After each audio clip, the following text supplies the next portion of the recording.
I am doing a video on the Meeblip SE and maybe some presets that I have made for it, and it will be sequenced by the Yamaha QY100.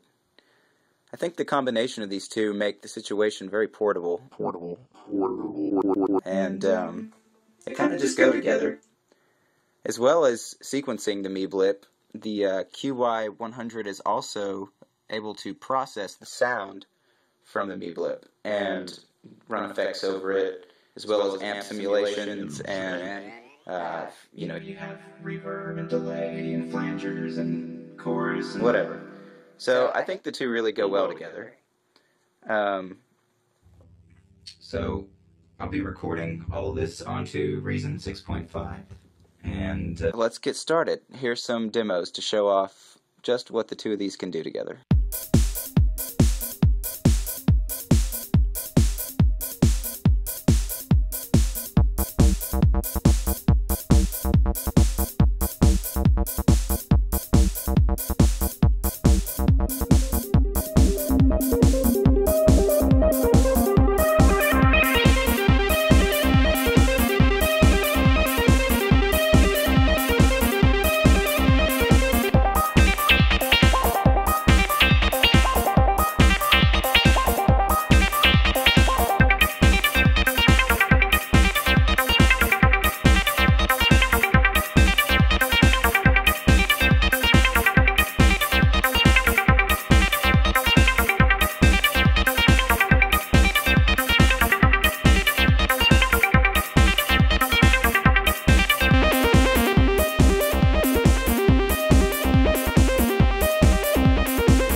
Some of the features of the QY100 and Meeblip integration, let's take a look at the way I'm putting the two together. For this track at the beginning that you heard, here you can see the mixer levels, and if you actually go to mixer mode, here you can see the actual levels and adjust them. Basic, mixer options. You can actually go into the effects end and edit the effects mixer as well. You also have the option to go into the voice editing.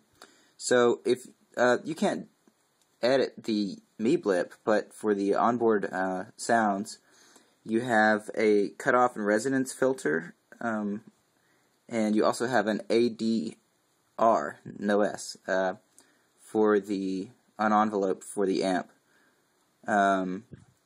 So you do have some modeling options as well to craft the sound. If you go back,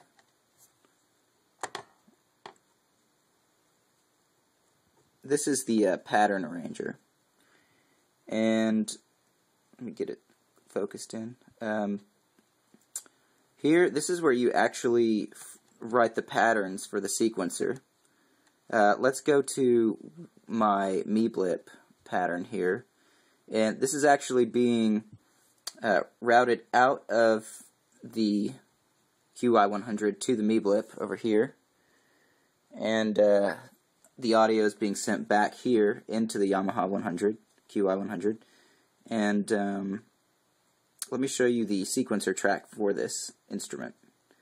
What we would do is you press record, then you need to tell it step or over recording.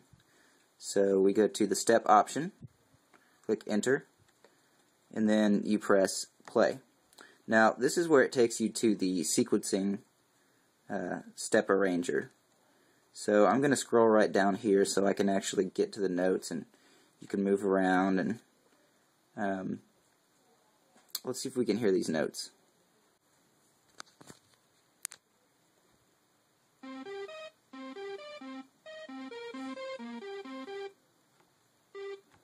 You can of course go in and edit each note, the length of the note and also the velocity, the timing over here, and also the placement. So let's go back to this sequence.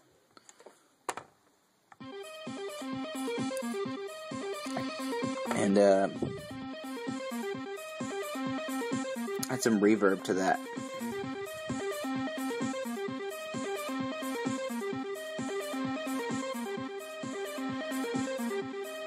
I like that. And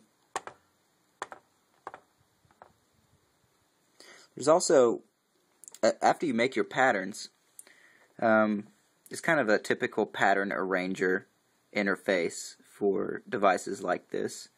You make each one of your patterns, and then you go into song mode and you sequence them one after the other. So first you sequence each pattern, and then you go in and tell it which order to put these patterns in as the song progresses. This is something you see on, workstations from the 90s, and even things like the Electribe EMX1, which I really do like. It took me a while to get used to it, but I do like the way that this arranging works. So, thank you for watching, and expect more videos. If you guys like this one, I'll go more in depth, and let me know what you want to see. Thank you.